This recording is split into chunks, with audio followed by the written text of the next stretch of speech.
Welcome to the Smart and Soulful Money Podcast. I'm your host, Carrie B. Van Winkle. I'm a socially responsive investment advisor with Natural Investments, and a warm welcome to you. Today, my guest is Esther Park. Esther is the CEO of Cienega Capital, a regenerative investment firm utilizing an integrated capital approach to systemic change in the areas of soil health, regenerative agriculture, and local food systems. Cienega Capital is also part of the No Regrets Initiative, a regenerative asset strategy focused on the health of agricultural soils and agricultural communities of North America. Esther has 20 years of experience in mission-based financial services, ranging from microfinance to risk capital investments, in partnership with financial institutions, family offices, foundations, and investment advisors. She also serves as a board member at Custom Food Solutions, Carmen Ranch Provisions, Eden Cider, Sybil Eats, and Grassfed Alliance. Esther has also served as the Vice President for Strategy and Business Development at RSF Social Finance and oversaw all lending activity from 2007 to 2011, which resulted in a tripling of the loan portfolio and the development of a mezzanine debt fund. Prior to joining RSF, Esther was a senior consultant for Shore Bank Advisory Services, where she provided strategic and capital planning advice for community development financial institutions, CDFIs, particularly small business and affordable housing loan funds. She also trained leaders internationally in small business lending practices and underwrote program-related investments for private foundation clients. And in a previous life, Esther lived in Uzbekistan, teaching English and conducting program evaluation work for the United Nations. Esther received her master's in public policy from University of Chicago and BA in social welfare from the University of California, Berkeley. She lives in Berkeley, California with her husband, Greg, and their two children, Evangeline and Bryce. Welcome, Esther. Thank you, Carrie. Pleasure to be here. I probably heard your name here and there in connection to the work you were doing, but when it really was spotlighted for me was reading Joel Solomon's book, The Clean Money Revolution. And he and his co-writer thoughtfully choose to highlight some of the innovators that are doing the transformational work in the area of our economic systems and sustainability and values, impact investing. You and your colleague were spotlighted. Mm-hmm. And I have underlined things here and notes here from when I first read the spotlight on your work and was really inspired by it and some of the language. So I definitely will bring that into our conversation. So that's how I was introduced further to you. But then reading your bio, I didn't realize the history of work.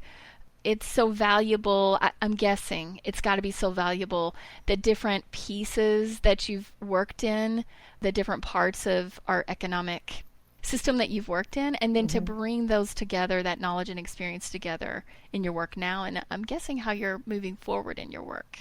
Yes, definitely. I often refer to myself actually as an accidental banker because, as you noted in my bio, my undergraduate degree is in social welfare. So I was set out to save the poor people of the world.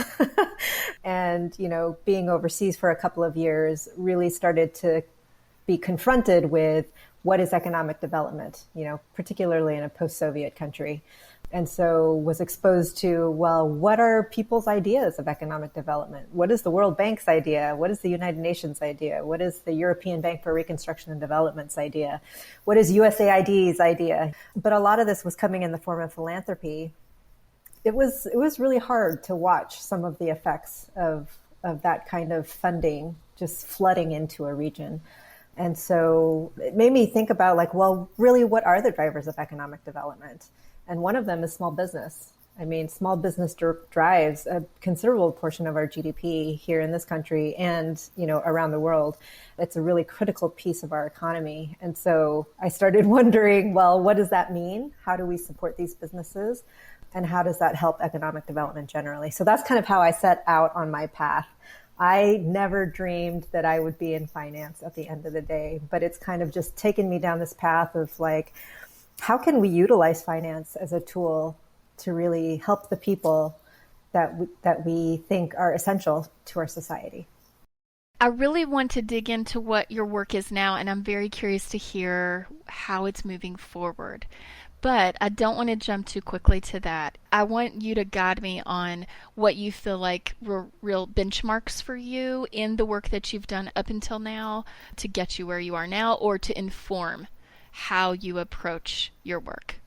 Well, so I feel like I keep coming full circle on my work, which is always great. And it's good to have sort of like continuous feedback loops in the work that you're doing. So when I first started working with ShoreBank, I was doing both domestic and international work. So on the international side, I was working with banks that were coming out of post-communist economies and helping them to really put more financing into the small business community so that they were developing their economies. But on the domestic side, I mean, ShoreBank's history is really around redlining practices, right? So a response to redlining practices. So banks, in the 60s and 70s were not lending to Black and brown communities because they were seen as high risk. And so ShoreBank's founders came together and said, no, actually, we believe that these communities are worthy of investment, and we're going to prove it by building a bank here. ShoreBank was founded in Chicago, is that right? Or based in Chicago? Yes, south side of Chicago.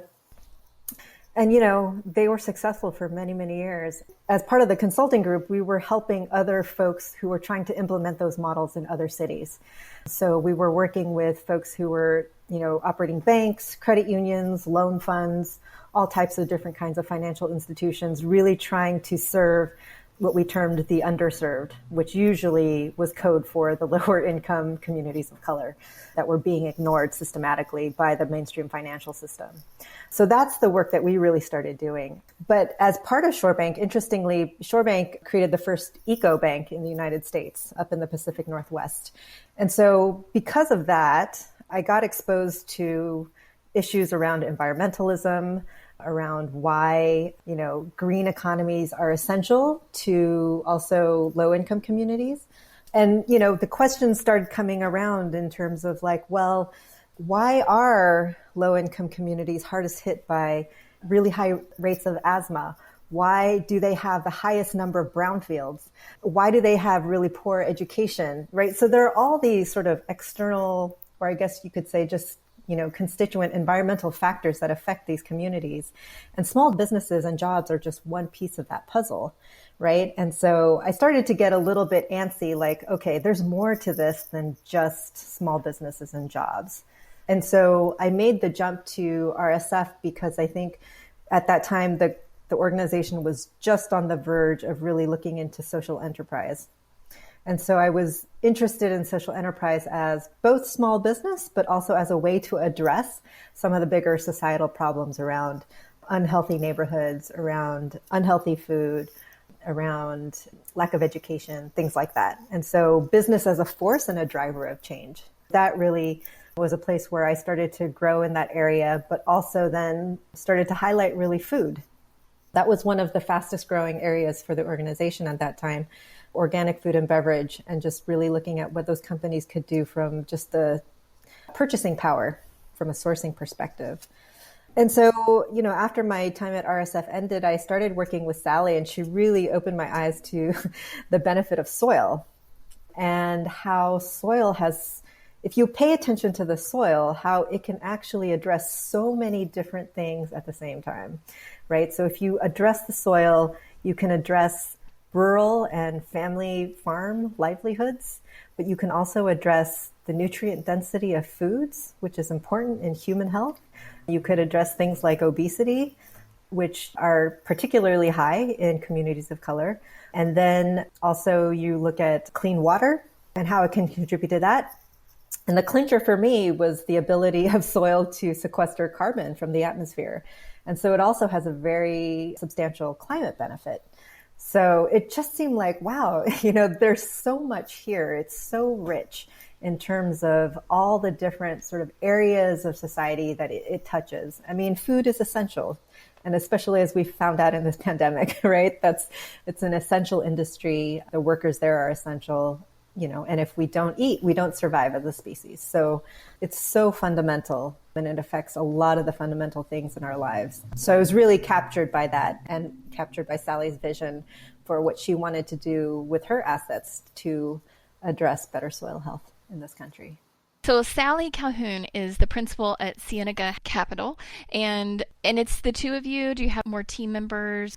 So for Cienega Capital, it's the two of us and another team member who actually serves the greater whole. So the greater whole being the No Regrets Initiative. We're under this umbrella of kind of a dispersion of entities that Sallie has noted that were created for IRS purposes.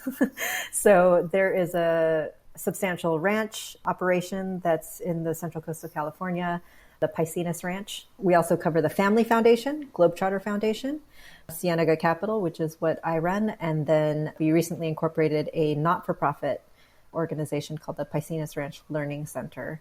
And so all of those are subsumed under what we call the No Regrets Initiative. And it's really a way to express the idea that money is just energy, and we're just putting it out in different ways and different forms. So in some cases, it's philanthropy. In some cases, it's investment capital. In some cases, it's loans. In some cases, it's, human connection, gatherings, education, workshops. So all of those things together really form the collective mission of what we're doing. So, even though I sit in a legal tax silo, we're actually, in fact, all working together. So altogether, we have, 6 team members, and then the ranch has many more employees.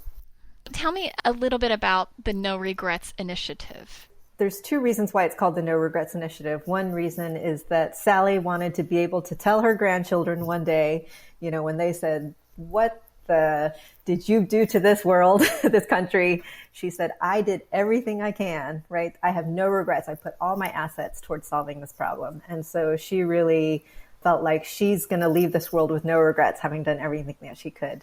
And then the second reason it's called No Regrets is because focusing on soil health and regenerative agriculture as a solution to climate change has been called a no regrets intervention, because even if it didn't address climate change, or even if climate change wasn't real for some reason, it would still be the right thing to do. There's really no negative side effect to doing this.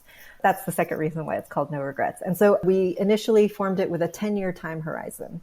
So let's see what we can do by putting as much resource and energy out as we can in these 10 years and see what we can do. And so it was really meant to kind of accelerate our own timelines and give us a sense of urgency around, deploying assets. And so the foundation itself is under a 10-year spend down under that 10-year umbrella. And then the portfolio with Cienega will eventually experience a wind down at some point. But in this moment, we're still continuing to try to put capital out to address our mission. So a foundation was created with the intention, or with the instruction even, that in 10 years, all the funds would be dispersed? When it was created just as a typical private foundation. And it wasn't until a few years into our activities that, Sallie had this epiphany around, let's spend this down in 10 years. Let's put as much out as we can. And so that was a new initiative that came up in 2017. So we're now in year 4 of that spend down.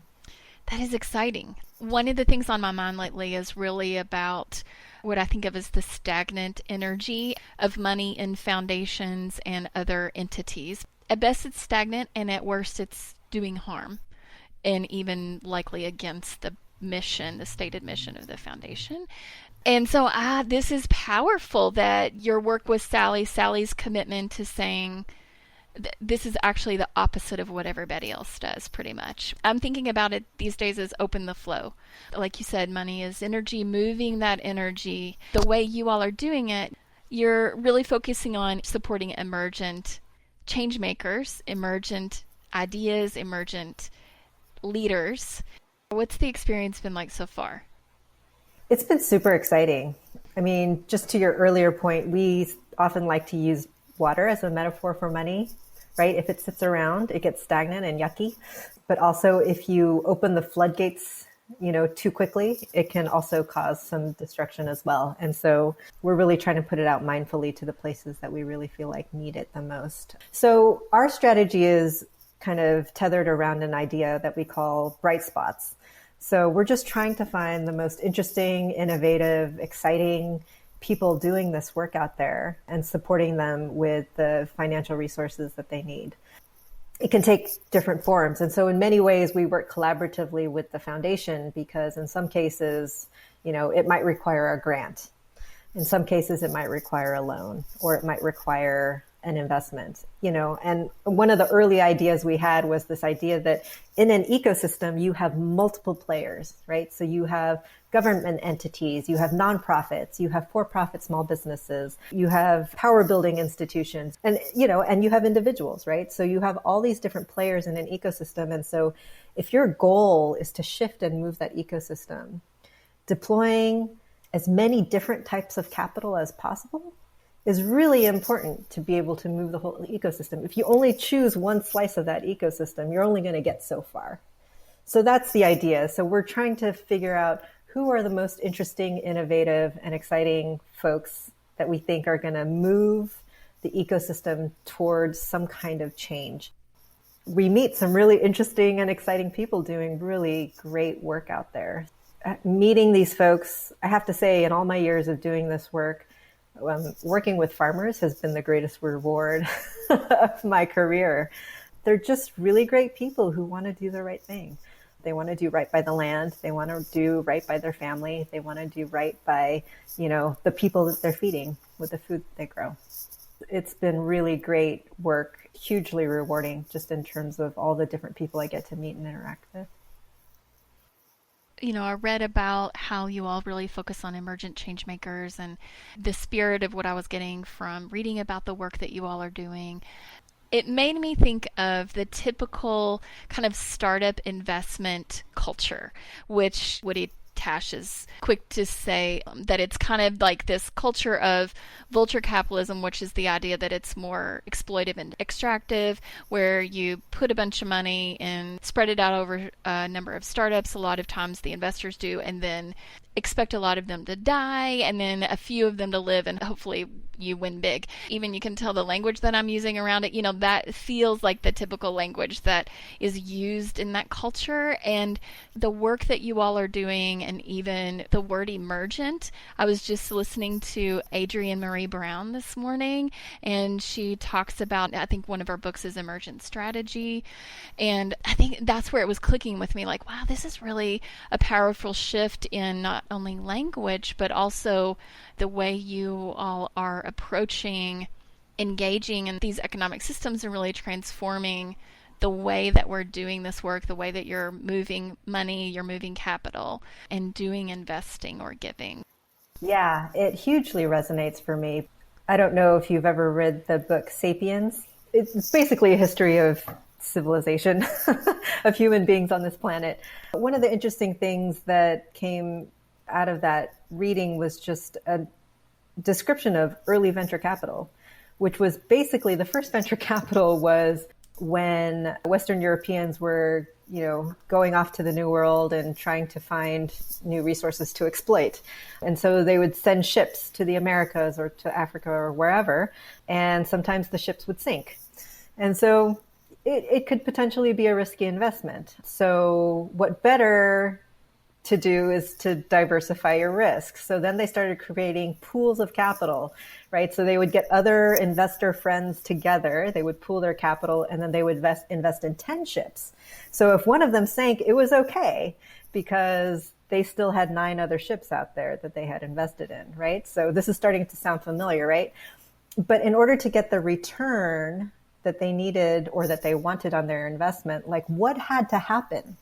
Right? Those ships had to go over there. They had to exploit the land and the people and return the resources back to these investors who would then, become pretty wealthy. So they would accumulate a lot of wealth through the rapid pillaging of land and people.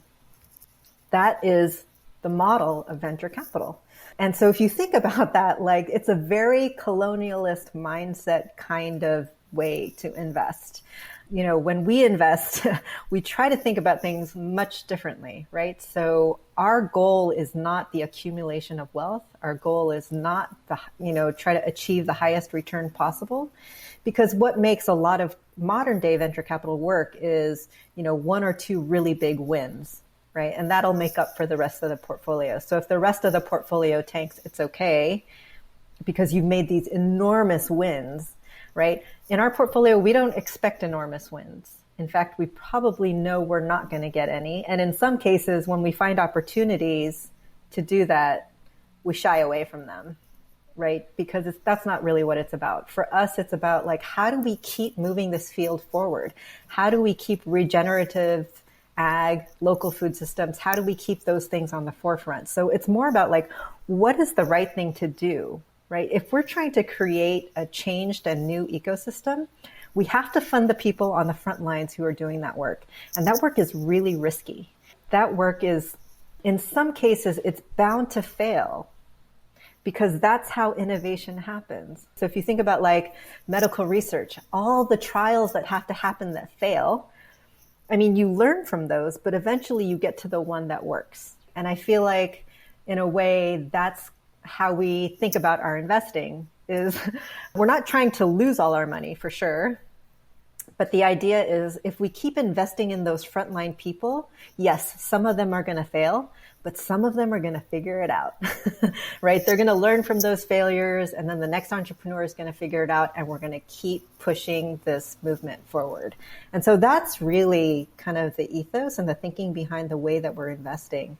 It's we've got the bigger picture in mind of what we want to happen from ecosystem shift. And when I say ecosystem, I'm talking about our food system, food and farming system. And so, if that's going to shift, we have to have some really great examples out there for people to follow. And yes, some of them are going to fail, but some of them are going to make it and figure it out, and they'll be the model for the next one. So we just need to keep helping those frontline people move forward. And so that's kind of the work that we see. We're investing in that change. Can you share one or two examples of businesses that you've invested in? A great example is grass-fed beef. As we've seen with COVID, processing plants are very centralized. It became a huge problem in this country, just understanding how meat gets on your plate. And it's kind of disturbing, actually. And so, in the meantime, we've been trying to invest in models that are much more regionalized and localized, good for the land, but also producing much more healthy product and much more, humanely treated product as well. But in this world where, again, processing is so centralized, where meat is being produced in feedlots to a very consistent standard with zero variation, it's really tough to break through some of those infrastructure challenges to get your meat to market. Even, the grocery stores are used to being able to pick and choose what they want and tell the producers, I want it on Tuesdays and Fridays, with no thought as to, okay, well, how does a whole animal get sold, right? If you only want the steaks, there's 50% of that animal still left at the end of the day.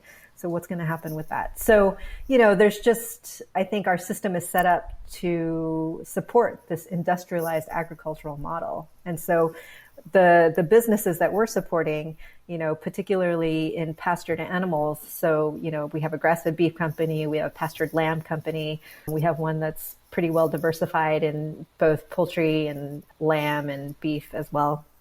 They're basically having to rebuild the infrastructure that they need at the same time that they're building their businesses.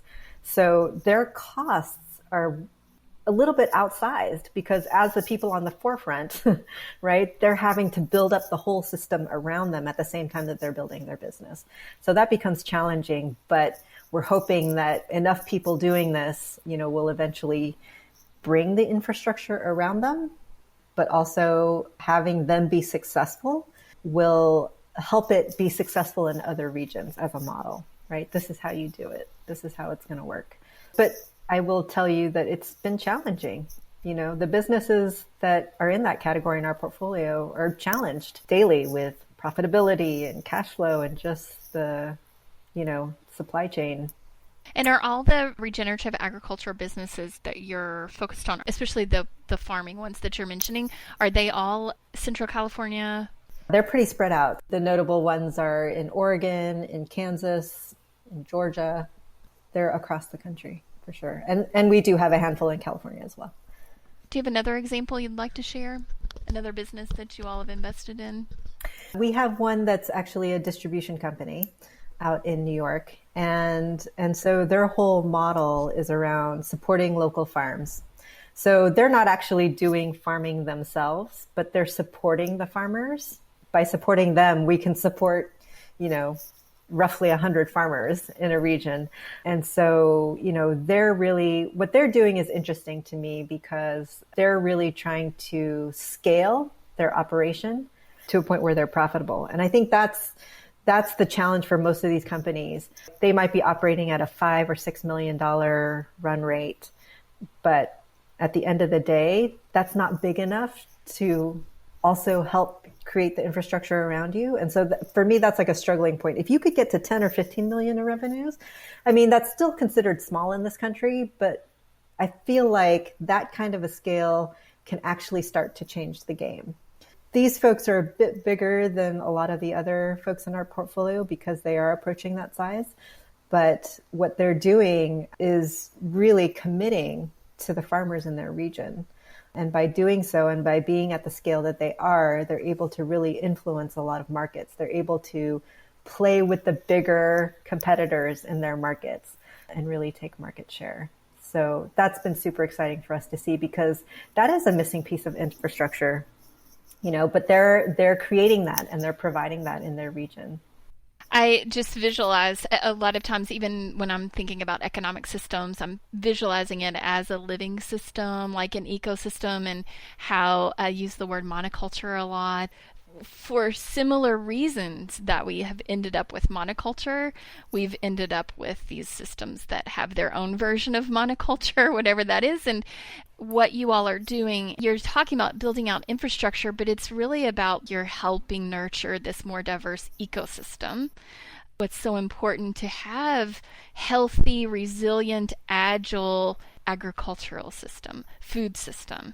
So important what you all are doing and then identifying these businesses that are critical to that. And like you said, we heard so many stories a couple of months ago about farmers who had products even, but couldn't get them to people who could buy them and needed the food because of our broken down systems and the way these kind of giant masses of dominated the systems at the expense of a lot of resilience and agility and health and all of those things. What COVID showed us was, how not resilient our current food system is, right? And I think, one of the things that's interesting to think about is the relationship between efficiency and resilience, right? Because there has to be a balance.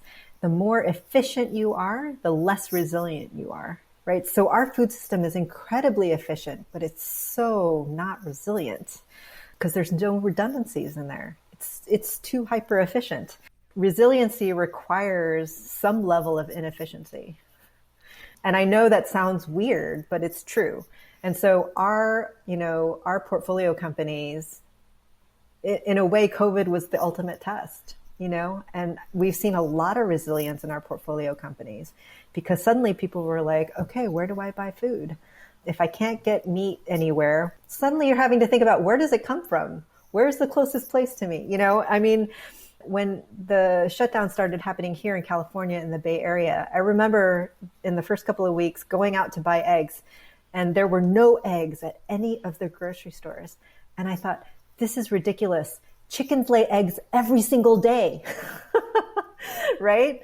Where can I go find chickens that are laying eggs so that I can, so I can go get some? And it just shows that the system was breaking down.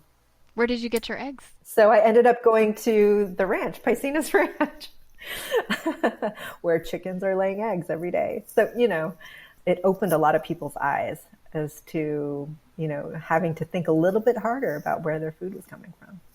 The point you made about efficiency made me think that efficiency can create a benefit, and also it can create harm.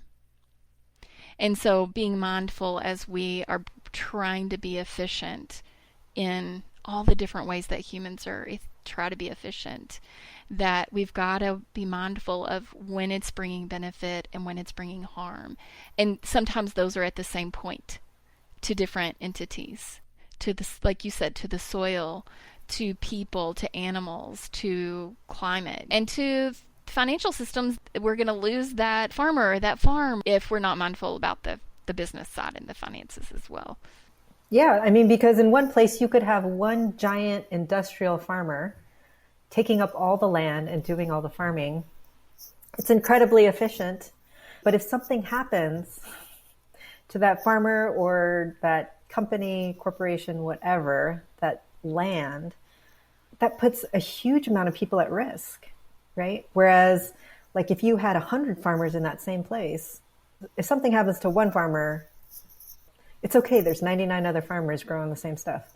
So there, it feels redundant, and yet it's that diversity and that, you know, I guess you could call it inefficiency because they all have to manage their own overhead. But in a way, it's a much more resilient system. Would you like to talk a little more about exactly what you're doing, what your role is? Our work really hinges on the livelihood of a farmer. So in many cases, the capital that we deploy is directly to farmers. And oftentimes those just look like loans, you know, pretty bread and butter working capital loan. Maybe it's for equipment. In a few odd cases, it's land acquisition. The next step, the next concentric ring around that is who's buying from farmers, right? So I mentioned the distribution company. So for us, like, it really has to keep going back down to the farmers. Like, there has to be a tie to farmers and what they're doing. And so if there's a company that's doing really great organic food production, but they're buying, you know, their product from some aggregated place where there's no connection to the farmer, that's not as interesting to us. There may be cases where we'll overlook that, but for the most part, that's what we're looking for. Where is the direct tie to the farmer? And so you can be as far out on the supply chain as somebody who's, you know, just doing a value add product. But if you have some direct ties to your farmers, then that's interesting to us.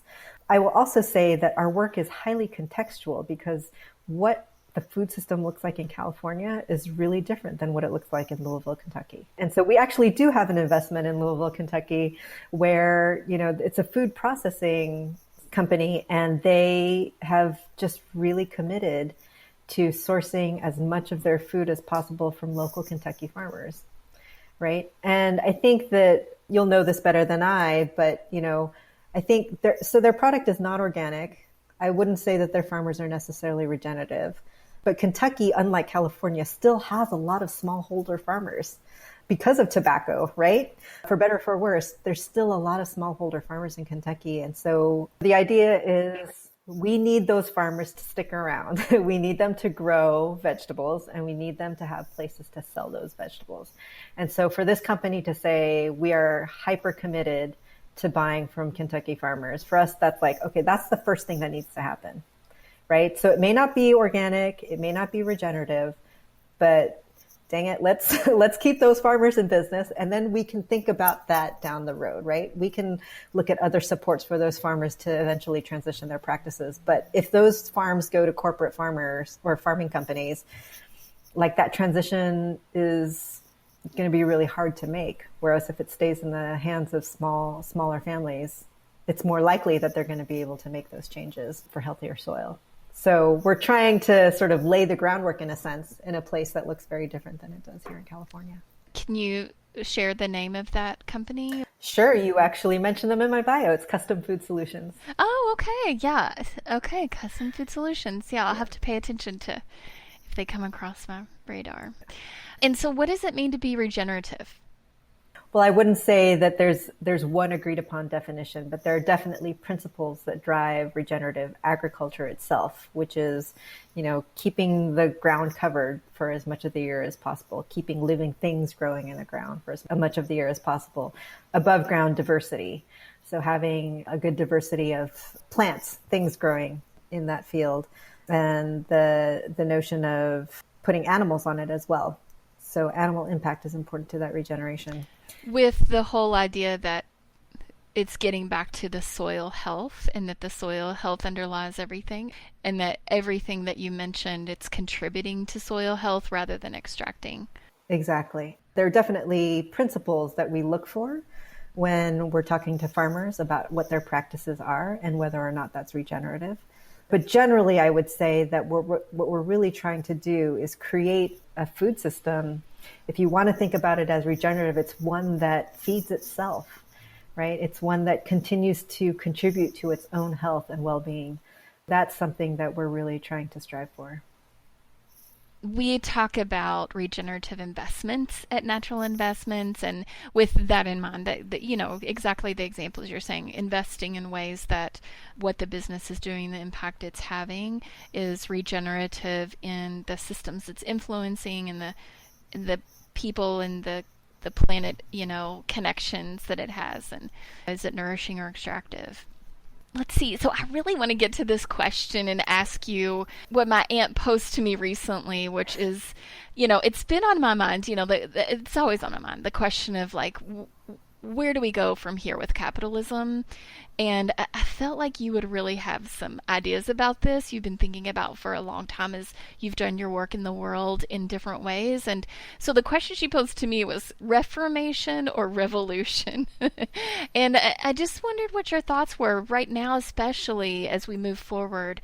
Some of the conversation that is out there is really that capitalism is irredeemable, and we really have to figure something else out, that capitalism is in any form will not be the answer to an economic system that is in service to people and the planet can be.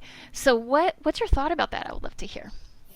I have many thoughts about that. I don't know if we can cover it in 5 minutes, but I struggle between this, right? This thought of reformation and revolution, because I actually think we need both, right? Because on one hand, we're trying to help farmers survive in this rigged system.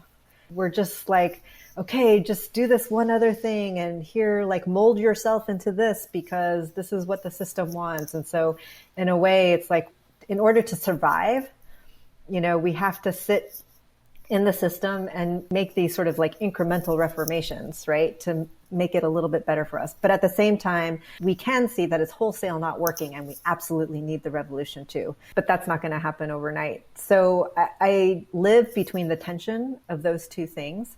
But I also think that we need much more revolutionary thinking, particularly as it relates to our economy. Because for me, I don't think that capitalism needs to die or go away.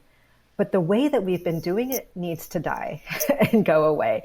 I don't think it's capitalism per se, but it's actually like the complete unabated wealth accumulation that's allowed to happen under capitalism.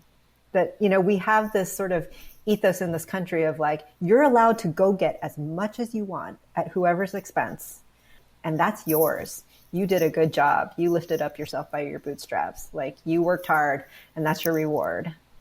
No, that is not okay.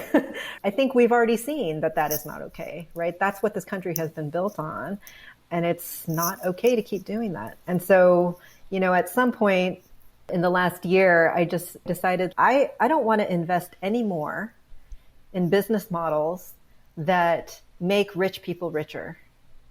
Like, why? Why would I invest in something that further accumulates wealth at the expense of what's happening on the land, at the expense of what's happening to people? That's not okay. And so largely, we're not investing in funds anymore, because who invests in those funds? People with wealth.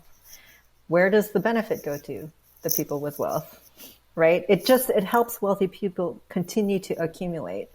I'm not interested in participating in that anymore. I'm more interested in like, how do we have more community input and control over how investments are made? And how do we have more community benefit from those kinds of companies that we're investing in? So I recently invested in a company where they have, I don't know if I can say it without giving it away, but they have what's called a Native American override. So basically, in their documents, 51% of any profits have to go to Native Americans, the Native American shareholders of this company. And so even if we as non-Native investors comprise more than 50% of the company, we still are capped at 49% of any proceeds. So whether it's distributions, whether it's sale of the company, whatever, if there's any financial benefit, the majority of it is going to go back to Indigenous people. And I just thought, that's so great. Why don't I see that more often? I love that. I think there are things that we can think about, that we can create and innovate that will help start to flip the narrative. The narrative of doing well by doing good, I think is actually really harmful, right? Because there's this idea that like, I can like continue to accumulate lots of money at the expense of other communities while making myself feel like I've been doing a good job. Like I've still done good, and yet I'm still making the vast proportionate share of the benefit. I don't see how that's really good, right? I think we need to think more about our communities, how these investments affect those communities, and how those communities then benefit from the investment. And so I'm really starting to actively look for ways that we can continue to put more decision making in the hands of communities that we're investing in, but also how can more of the proceeds, the benefit, the profit, the financial benefit of these companies stay in those communities? How can that eventually become permanent? Those are the kinds of things that I'm thinking about and working on. I can't say I have all the answers, but I'm definitely shying away from investments that just simply are for the accumulation of more wealth upon wealth, because I don't think that's doing our society any good at this point. It makes me think of the question that I like to hold myself and then that I encourage others to have, which is, what is enough? What is enough, and what is enough for me? And then how does that translate into what decisions I'm making out into the world, and in so many ways. I think it's a good time for more people to be asking themselves. It's another time, a marker, I feel like, for people to, if they haven't yet asked themselves, what is enough? I think it's also important to understand that question in the context of the society in which we live, because we live in a policy environment and in a country that does not properly care for its people. And culture. And culture. We've lost a lot of sense of community. I was really struck by a comment that was made by an Indigenous fellow who said, in our communities, the person with the greatest wealth is the one who gives the most away. And so there's this culture of like just giving everything that you have. And in a way, I feel like people in those communities can feel free to do that because they know that their community is going to care for them. Even if they have no earthly possessions anymore, they know they're going to be taken care of because they're part of this community. We don't have that anymore in this country, right? And so people cling to their money and their wealth because if that goes away, who's going to take care of them? Our government is not going to take care of them. What community do they have to speak of that's going to really care for them? I think, we've lost our sense of community, both on a small scale and as nationally on a larger scale. So we live with a fear that we'll be abandoned and that money is the only thing that's keeping us from just, falling off the edge. I understand the psychology of feeling like I need more because there's no support here. And so I think it's important to understand it in that context. So yes, what is enough? But also, like, where does that even come from, feeling like I don't have enough? It's because you're not in a community that supports and resources you. So I think there's much bigger challenges on the horizon to deal with, as we rethink our relationship to money. Part of what I'm hearing is money is not the lead there. Money is the tool. And the lead is really, what are these other things that we want in our lives, in our communities, in our country? How do we build them or rebuild them? Since COVID and since another phase, hopefully a more meaningful phase than we've had for far too long, with protest and kind of this uprising that's happening and the possibilities for change that maybe are happening around that. How is this new context informing where you all are going from here? I think for us, it hasn't marked a huge change, in part because before COVID, we were already really trying to figure out, like, how do we put more of our resources into communities of color? Because our whole food and agricultural system is based on exploitation, right? It's based on theft of land from Native Americans. It's based on slavery. It's based on current practices on exploitation of immigrant farm workers, right? So there's all this sort of history of exploitation that's been going on already in our system.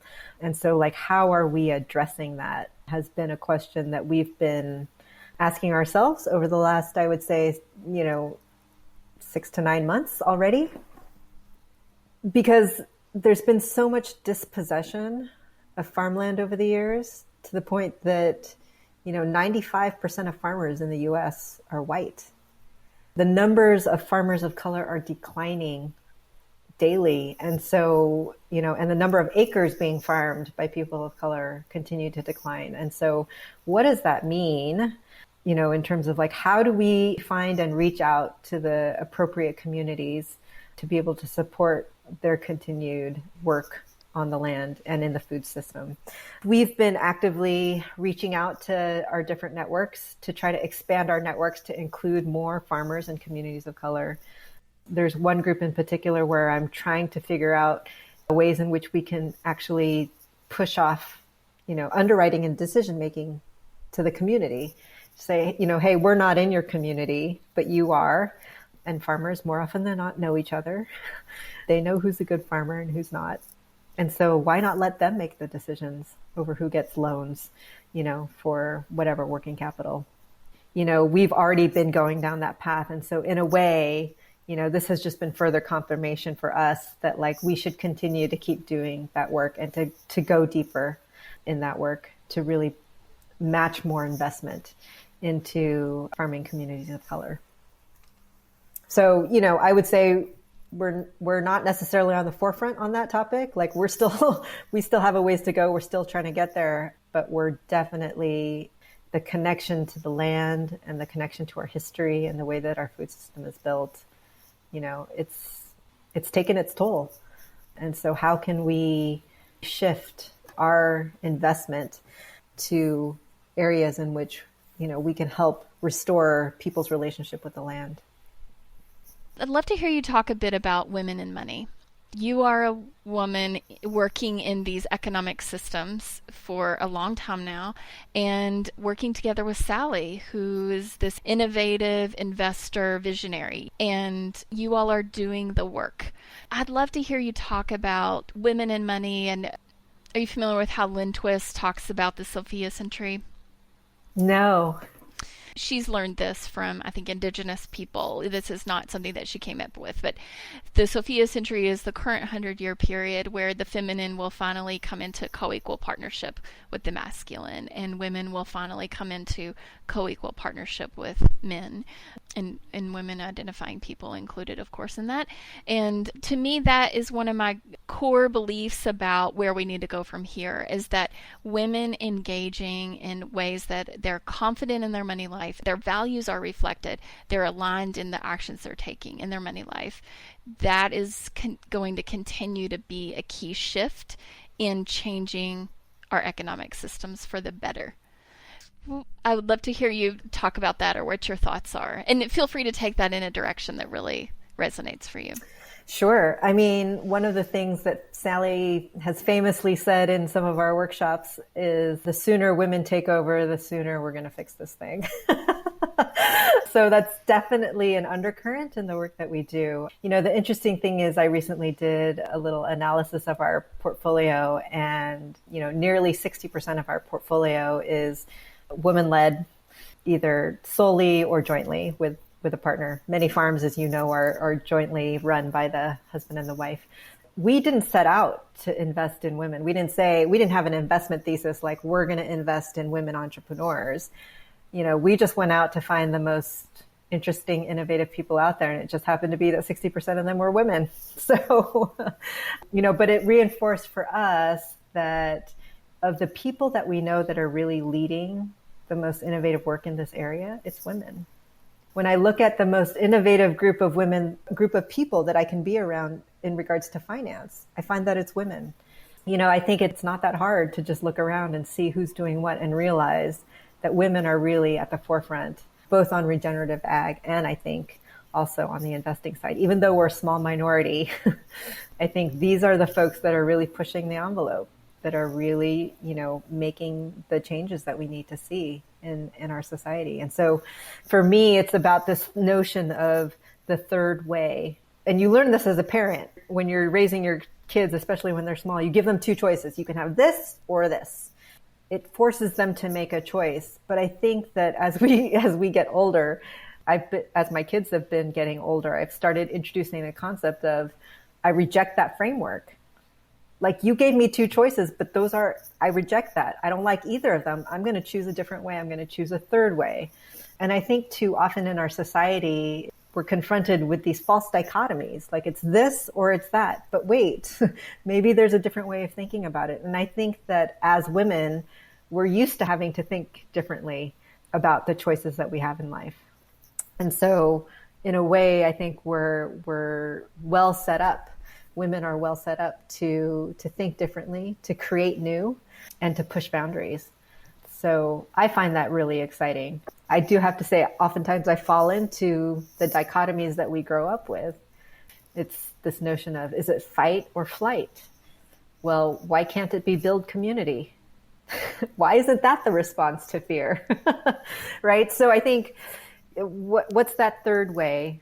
That's something that I'm constantly looking for. And I find that women tend to be much more open to that. They tend to intuit into that a bit more.